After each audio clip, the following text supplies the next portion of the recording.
નવસારીના ધોલાઈ marine police સ્ટેશનનો લાંચિયો PI ઝડપાયો છે, ત્યારે પીઆઈ દિનેશ કુબાવતે ડીઝલ અને ઓઇલ વેચતા વેપારી પાસેથી લાંચ માંગી હતી અને વેપારી પાસેથી લાંચમાં 1,44,000નો આઈફોન માંગ્યો હતો.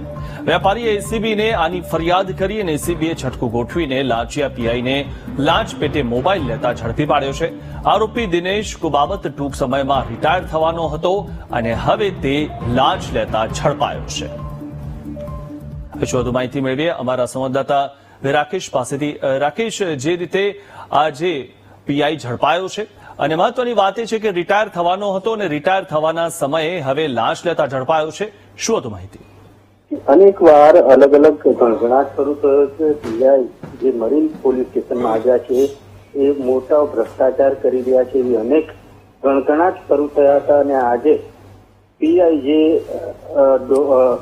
આઈફોન લેવા જતા છટકામાં ભેરવાઈ ગયો છે. એસીબીના છેલ્લા કેટલા વખતથી બૂમાબૂમ થતી હતી, પરંતુ આજે જે પેટ્રોલ અને ડીઝલનો જે વ્યવસાય કરતા હોય છે ત્યાં નજીકના મછવારા લોકો એ મચ્છીમારોના જે એક ધંધો કરવો હોય તો વ્યવહાર આપવો પડશે એવી માંગણી કરી હતી અને આઈફોનની માંગણી કરી હતી, જેને લઈને છટકું ગોઠવવામાં આવ્યું હતું અને છટકામાં પીઆઈ કુબાવત ભેરવાઈ ગયા હતા અને આજે જેલના ફળિયા પાછળ આવી ગયા છે.